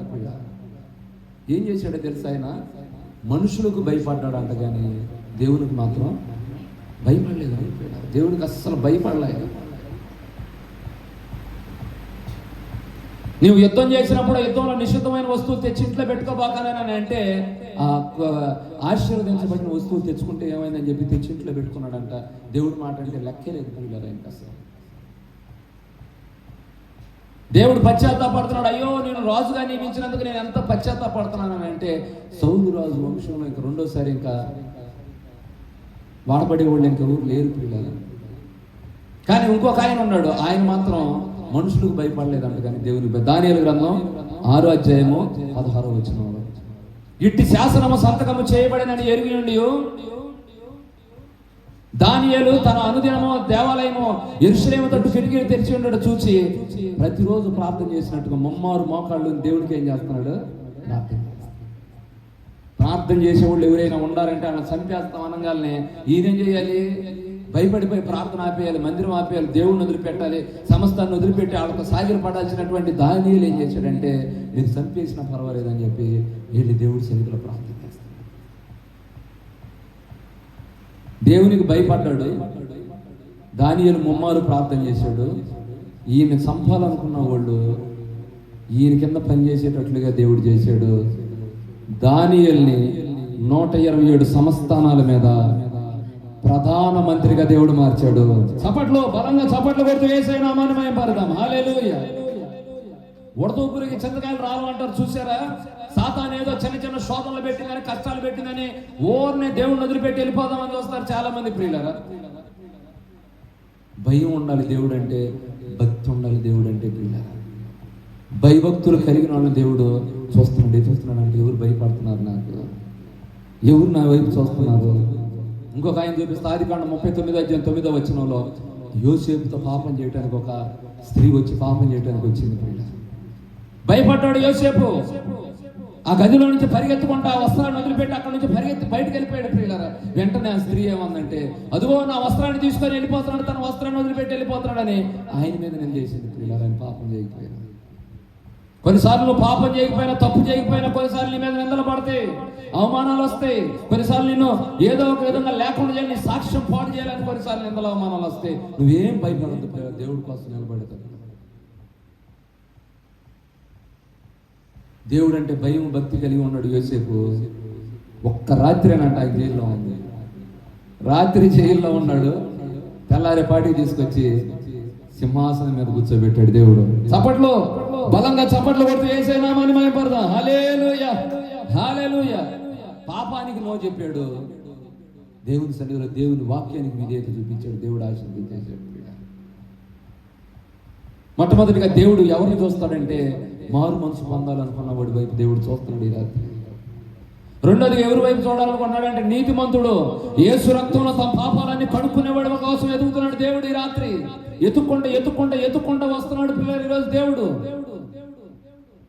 దేవుడే నీ వైపు చూస్తున్నాడు. ఆయన రక్తంలో నువ్వు కడుక్కోవాలి, బాప్తిసం తీసుకోవాలి, పరిశుద్ధుడిగా నిలబడాలి, యేసయ్య సాక్షిగా బ్రతకాలి. దేవుని సన్నిధిలో ఒక బలమైన సేవకుడు ఇచ్చిన సాక్ష్యం బ్రతుకుట క్రీస్తే, చావు అయితే లాభం అనే బలమైన సాక్ష్యాలు దేవుడు మన జీవితంలో అనుగ్రహించును గాక. చప్పట్లు కొడుతూ యేసయ్య నామాన్ని మహిమపరుద్దాం. హల్లెలూయా. మూడోదిగా ఏమిటంటే, దేవుడు అంటే భయపడి భక్తి చేసేవాళ్ళు అంటే దేవుడు చూస్తూ ఉంటాడు, ఆశీర్వదిస్తాడు. భక్తి అంటే ఏంటంటే ప్రార్థన చేయటం. షడ్రక్ మేషక్ అబేద్నెగోల్ని మీరు కానీ విగ్రహానికి మొక్కకపోతే ఏం చేస్తామన్నారు, తీసుకెళ్ళి అగ్నిలో పడేయమన్నారు. ఎత్తుకెళ్ళి 7 అంతలు అగ్ని పెంచినా కూడా అగ్ని జ్వాలను వీళ్ళ తాకలేదన్న. నిన్ను తాకకుండా ఉండాలంటే, శత్రువు కూడా నీ మీద పని చేయకుండా ఉండాలంటే, చూసింది ఏదైనా సరే నిన్ను చూసి పారిపోవాలంటే, సమస్యలైన శోధనలైనా నిన్ను చూసి పారిపోవటానికి కారణం ఏంటంటే, నువ్వు దేవుడు అంటే భయభక్తులు కలిగి ఉండవు కాబట్టి దేవుడు నీ కోసం రాత్రి నిలబడతాను. ఆయన ఎత్తుక్కుంటూ వస్తాడు. దానియేలు ఎత్తుక్కుంటూ వచ్చాడు పిల్లరా. దేవుడు అంటే భయపడ్డాడు, భక్తి చేశాడు, ప్రార్థన చేశాడు, దేవుని సన్నిధిలోకి వెళ్ళాడు, మందిరానికి వెళ్ళాడు. ఎక్కడ వ్యర్థంగా ఆయన ప్రయాసం వ్యర్థం కాలేదు. ప్రధానమంత్రిగా దేవుడు ముఖ్యుడుగా, అధికారుల్లో ముఖ్యుడు ఎవరంట, దానియేలు పిల్లరా. షడ్రక్ మేషక్ అబేద్నెగోలు కూడా, వీళ్ళు కూడా ఏమి ఇచ్చారు, వాళ్ళకు కూడా పోస్టులు ఇచ్చారు. ముగ్గురు వాళ్ళు కూడా అధికారులు అయ్యారు. యోసేపును కూడా ఒక రాత్రి జైల్లో ఉన్నాడు, చెయ్యని తప్పుకి నిందపడ్డాడు, ఒక రాత్రి జైల్లో ఉన్నాడు. తెల్లారిపాటి సింహాసనం. ఇంకో 4వ మాట నేను చెప్తాను చూడండి. కీర్తన గ్రంథం 33వ అధ్యాయము 19వ వచనాన్ని మనం చదువుదాం ప్రియులారా. దేవుడు ఈ రాత్రి ఎవరిని ఎదుగుతున్నాడు? ఎవరిని ఎదుగుతున్నాడు ప్రియులారా? దేవుడు ఈ రాత్రి పాపంలో పడిపోయిన వాళ్ళని ఎదుగుతున్నాడు దేవుడు. లోకంలో పడిపోయిన వాళ్ళని ఎదుగుతున్నాడు దేవుడు. నీతిమంతులను ఎదుర్కొంటారు దేవుడు. ఖచ్చితంగా నీతిమంతులు లేవనెత్తుతాడు.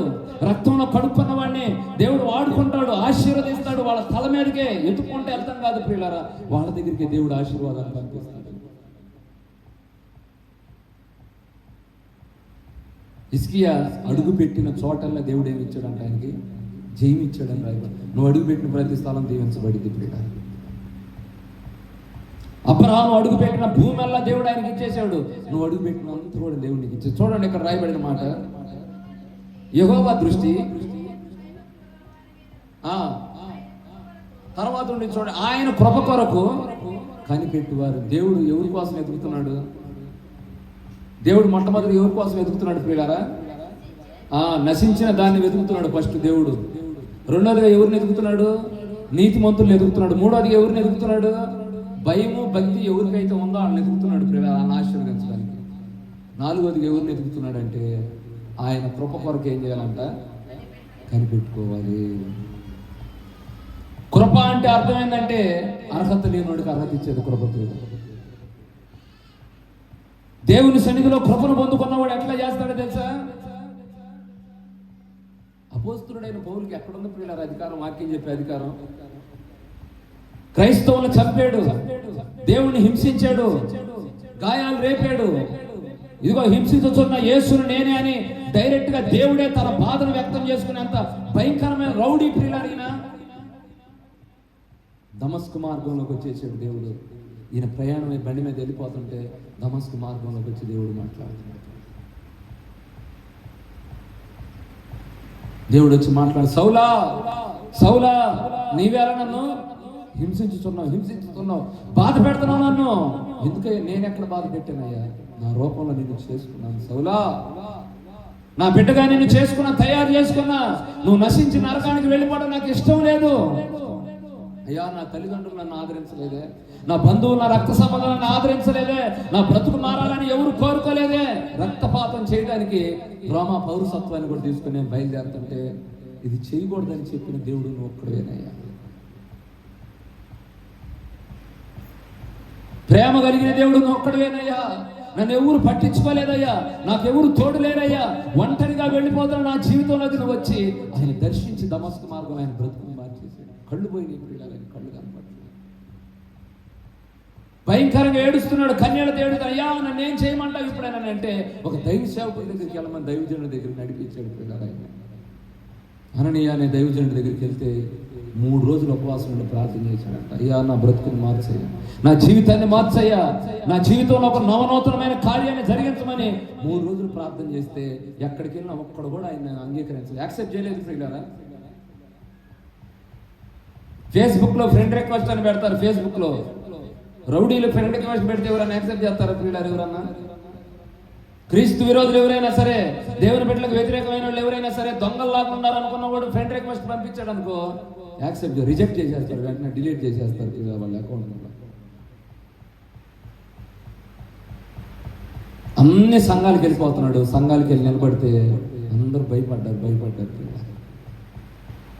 కానీ ఎవరు కూడా చేయలేనంత గొప్ప కార్యాలు అపోస్తుల ద్వారా జరిగించిన గొప్ప కార్యాల కంటే ఎక్కువైన గొప్ప కార్యాలు సంఘాలు కట్టడం, సంఘాలకి పత్రికలు రాయటం బలంగా వాడుకుంది. ఎవరినంటే పాపంలో పడి ఉన్న వ్యక్తిని, లోకంలో పడి ఉన్న వ్యక్తిని, దోషకుడు హింసకుడైన ఆ వ్యక్తిని పరిశుద్ధుడుగా మార్చి వాడుకున్న అదే దేవుడు ఈ రాత్రి దేవుడు మన కృపను ఇవ్వబోతున్నాడంట. నమ్మిన వారు బలంగా చప్పట్లు కొడుతూ యేసయ్య మహిమపరచు.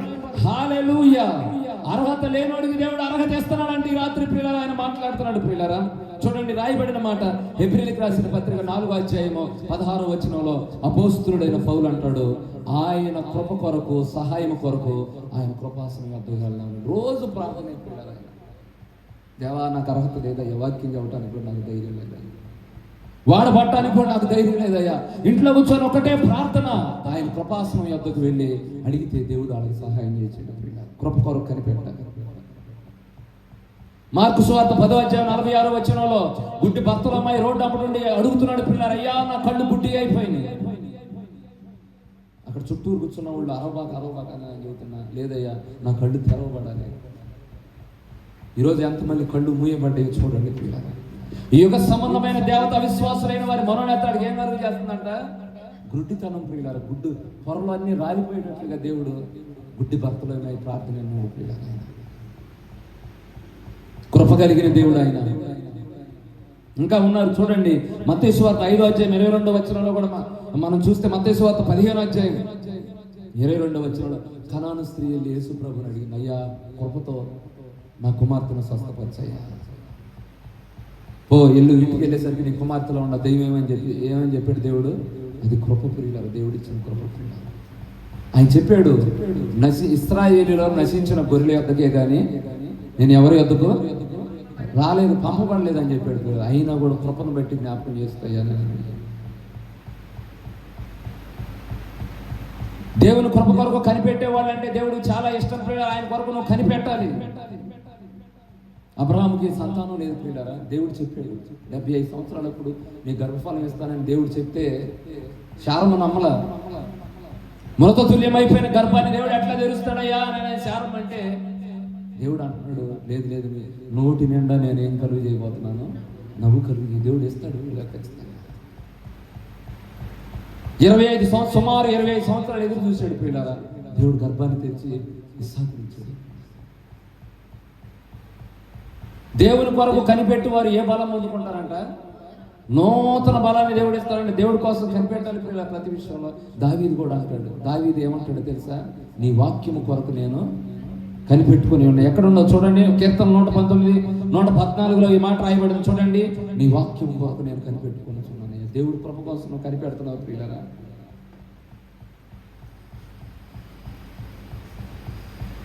దేవుడు దావీదు ఎప్పుడు కూడా దేవుడి సన్నిధిలో ప్రార్థన చేసుకొని కనిపెట్టుకొని వెళ్తాడు ప్రియులారా. ఎక్కడికి వెళ్ళినా సమూయేలు మొదటి గ్రంథం 30వ అధ్యాయంలో సిక్లగ్ అనే ప్రాంతంలో భయంకరంగా చూడండి దాడి చేసి వాళ్ళందరినీ తీసుకొని వెళ్ళిపోతే దావీదు మొట్టమొదటిగా ఏం చేశాడు? యెహోవా యొద్ద ఏం చేశాడంటే ఈయన విచారణ చేసి అప్పుడు నేను దేవుడి కోసం కనిపెట్టాలి ప్రియులారా. ప్రతి విషయంలో వెళ్ళమంటావా వద్దంటావా అని ప్రార్థన చేసుకొని నీ చిత్తమైతే నాకు జరిగించయ్యా లేకపోతే తొలగించయ్యా అని ప్రార్థన చేసుకొని వెళ్ళాలి ప్రియులారా. అయితే దేవుడు ఎవరి మీద ఆయన ఆశీర్వాదాలు కుమ్మరిస్తాడంటే, ఎవరిని ఎదుగుతున్నాడంటే, నీ కృప తప్ప నాకు వేరొకటి లేదయ్యా, నీ కృప కోసం అని ఎదురు చూసే వాళ్ళ కోసం ఈ రాత్రి వెతుకుతున్నాడు. ఆయన కృపగాని ఒక వ్యక్తి పొందుకున్నాడు అంటే మనుషులకు అసాధ్యమైన కార్యాలు దేవుడు జరిగించబోతున్నాడు. చప్పట్లు కొడుతూ యేసయ్య నామాన్ని మహిమపరుద్దాం. నువ్వు ఊహించని కార్యాలు, నీ జీవితంలో అసాధ్యం అనుకున్న కార్యాలు, నీ బ్రతుకులో ఇది జరగదు అనుకున్న కార్యాలు, నీ కుటుంబంలో ఎవరు కూడా ఊహించలేని కార్యాలు, మనుషులందరూ కూడా నీ జీవితంలో ఇది జరగదు అనుకున్నారేమో కానీ ఈ రాత్రి దేవుని కృప ద్వారా దేవుడు నీతో ప్రవచన రీతిగా దేవుడు మాట్లాడుతున్నాడు. రాబోయే దినాల్లో అనేక మంది నిన్ను గురించి సాక్ష్యాలు చెప్పుకునేటట్లుగా నా దేవుడు నీ జీవితంలో కార్యాలు జరిగించబోతున్నాడు. బలంగా చప్పట్లు కొడుతూ యేసయ్య నామాన్ని మహిమపరుద్దాం. హల్లెలూయా, హల్లెలూయా.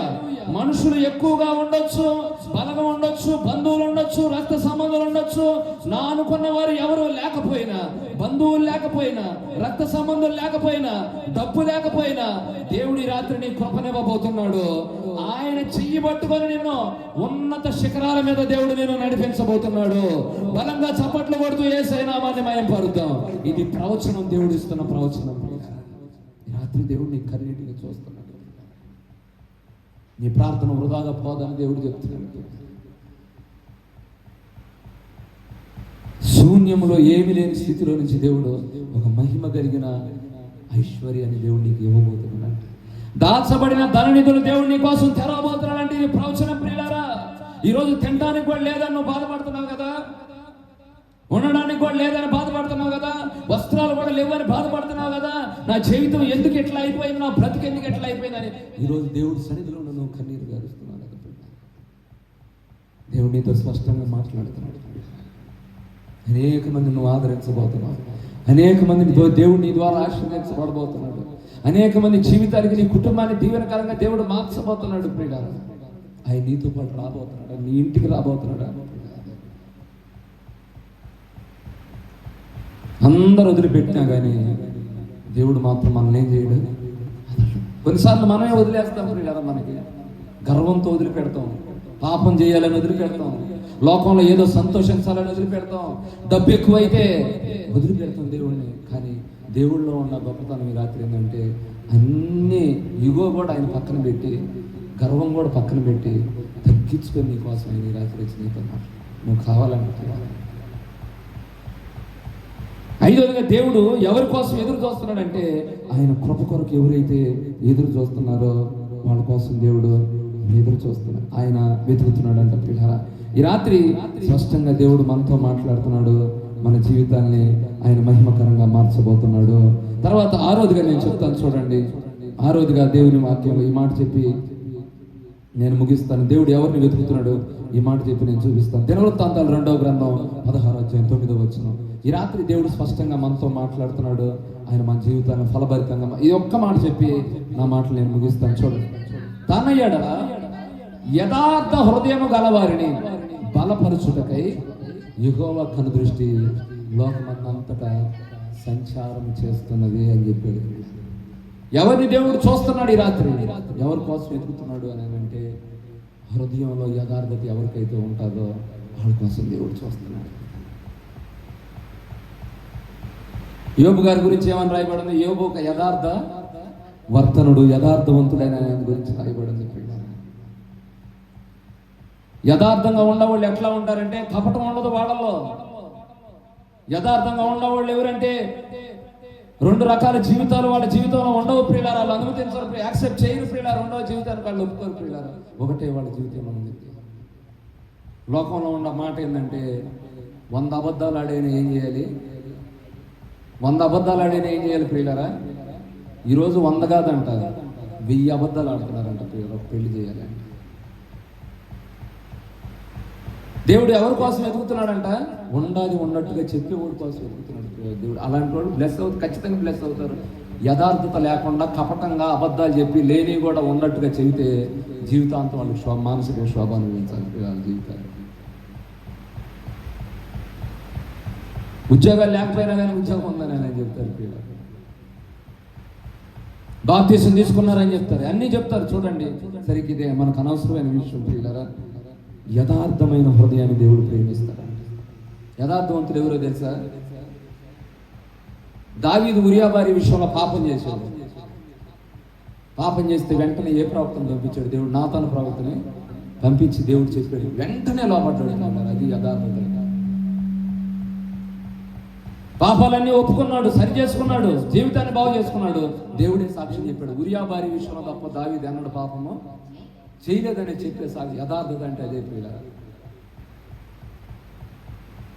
పేతురు గారు చూడండి, పేతురు ఎంత యథార్థం ఉన్నాడు, దేవుడి సన్నిధిలో ఎంతో పరిచయం చేశాడు ప్రియులారా. యేసు ప్రభు ఎప్పుడైతే మరణమై ఆయన 3వ దినాన్ని లేచాడు, వెళ్ళిపోయి చేపలు పట్టుకుంటున్నాడు, వెళ్ళి చేపలు పడుతున్నాడు. దేవుడు ఏం చేశాడు, ఎత్తుక్కుంటా మళ్ళీ పేతురు దగ్గరికి వెళ్ళాడు ప్రియులారా. ఆయన దగ్గరికి వెళ్ళి రా వచ్చిన పరిచయం యథార్థవంతుడు చూడండి ప్రియులారా, ఎంత ఆశీర్వాదం. ఈ రాత్రి దేవుడు నిన్నేదో ఇబ్బంది పెట్టాలనో, నిన్ను బలహీనపరచాలనో, లేకపోతే ఇంకోటి కాదు ప్రియులారా. హృదయం అన్నిటికంటే మోసకరమైనది, ఘోరమైన వ్యాధి గలదని దేవుడు చెప్పాడు ప్రియులారా. హృదయం పరిశుద్ధంగా ఉండాలి అంటే ఏం చేయాలి? మన హృదయం యథార్థంగా ఉండాలంటే ఏం చేయాలి? దావీదు అంటాడు, నీ ఎదుట నేను పాపం చేయకున్నట్లు నా హృదయంలో వాక్యం. రెండోదిగా పరిశుద్ధాత్మ మనలో ఉంటే మన హృదయం శుద్ధిగా ఉండిద్ది. కీర్తనలో 139:23 రాయబడిన మాట ఏమిటంటే, నా హృదయమును పరీక్షించు. ఏ రోజుకి ఆ రోజు హృదయాన్ని పరీక్షించుకోవాలి. నా హృదయంలో ఎంత తప్పు చేస్తున్నాను మనల్ని మనం. అందుకే బల్లారాధనలో పాల్గొనేటప్పుడు అందరూ అదే చేస్తారు. పౌలు గారు కూడా అదే అన్నాడు, మిమ్మల్ని మీరు పరీక్షించుకొని బల్లారాధనలో పాల్గొనాలి ప్రియులారా. మనం నీతిగా బతకాలంటే దేవుడి కోసం. బాప్తిసం ఎంతమంది తీసుకున్నారో చూడండి. బాప్తిసం తీసుకున్న వాళ్ళు ఎంతమంది ఉన్నారు ప్రియులారా? మరి మీరు ప్రతి వారం ప్రతి నెల మీరు బల్లారాధన తీసుకుంటున్నారా? ఎందుకు తీసుకోవట్లేదు? అంటే మీరు పరిశుద్ధంగా నీతిగా ఉంటున్నారా? అన్ని విషయాల్లో మేము వెళ్ళాలని గుడ్డండి, మాకు బల్లారాధన అవసరం లేదని ఒకవేళ అనుకుంటున్నారా ప్రియులారా? బాప్తిసం తీసుకున్న ప్రతి వ్యక్తి కూడా బల్లారాధనలో పాల్గొనాలి. ఎందుకు అంటే బల్లారాధన అనే కార్యక్రమం మన హృదయాలు పరీక్షించుకునే గొప్ప అనుభవం. చప్పట్లు కొడుతూ యేసే నామాన్ని మహిమపరుద్దాం. హల్లెలూయా.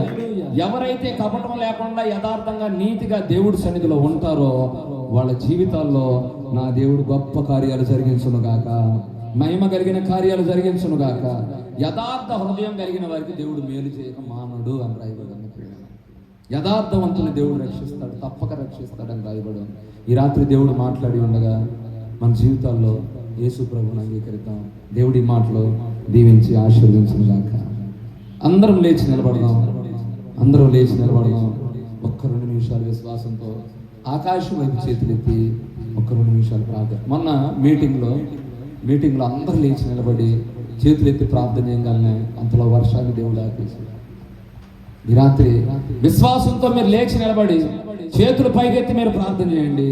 ఈ రాత్రి అనేక మంది జీవితాలు పట్టబడబోతున్నాయి. దేవుడు అనేక మంది జీవితాల్లో గొప్ప కార్యాలు చేయబోతున్నాడు. ఈ రాత్రి విశ్వాసంతో చేతులు పైకెత్తి, మా జీవితాన్ని మార్చావు కదా నాయనా, మా బ్రతుకులు మార్చావు కదా నాయనా, సౌలులాగా ఉండ మమ్మల్ని పౌలులాగా మార్చావు కదా ప్రభువా. ఈ రాత్రి నీ సన్నిధిలో మేము ప్రార్థన చేస్తున్నామయ్యా. లోకంలో ఉన్న వాళ్ళందరూ బయటకు రావాలని ఒక్క 2 మాటలు ప్రార్థన చేయి. దేవుడి సన్నిధిలో ఉండే విశ్వాసంతో నువ్వు ప్రభువా, నా జీవితాన్ని మార్చయ్యా, నా బ్రతుకును మార్చయ్యా, ఇంకా అనేక మందిని మార్చయ్యా. నీతిమంతుడు ఆ పట్టణంలో ఉండి పట్టణం మొత్తాన్ని రక్షిస్తారని చెప్పావు కదా ప్రభువా.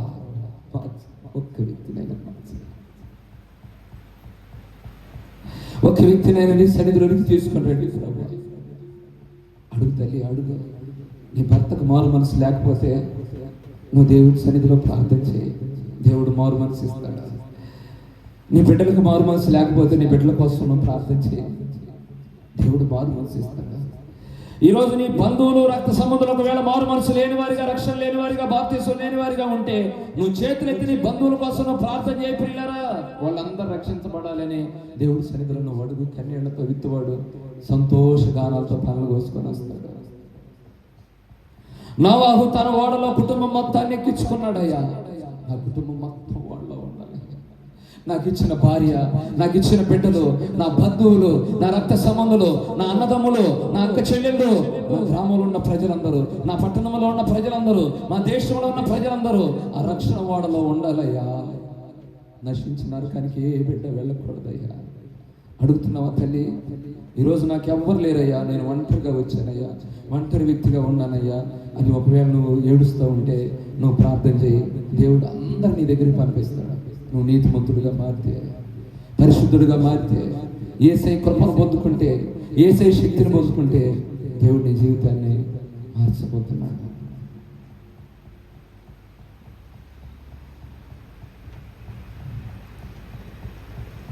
నాతో మాట్లాడు ప్రభువా,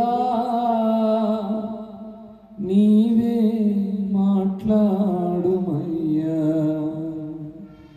నీవు పలికితే నాకు మేలయ్యా, నీవు పలికితే నాకు మేలయ్యా.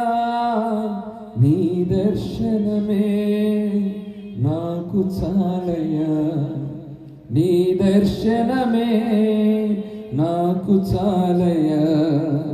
నాతో మాట్లాడు ప్రభువా, నీవే మాట్లాడుమయ్యా. నీ వాక్యమే నన్ను బ్రతికించేది, నా బాధలలో నెమ్మదినిచ్చేది. నీవు పలికితే నాకు మేలయ్యా, నీవు పలికితే నాకు మేలయ్యా. నీ దర్శనమే నాకు చాలయ్యా, నీ దర్శనమే నాకు చాలయ్యా. ఈ రాత్రి దేవుని సన్నిధిలో నీ పాపాలన్నీ ఒప్పుకోవాలి. దేవుడు నిన్ను క్షమిస్తున్నాడు, నీ హృదయంలో ఆయన క్రియ జరిగిస్తున్నాడు. పరిశుద్ధాత్మ ఈ రాత్రి ఇదిగో నీ హృదయాన్ని తాగుతున్నాడు. నీ హృదయంలో ఉన్న బాధ అంతా ఆయన తెలుసు. నిన్ను మార్చుకోవాలనే దేవుడు ఈరోజు నిన్ను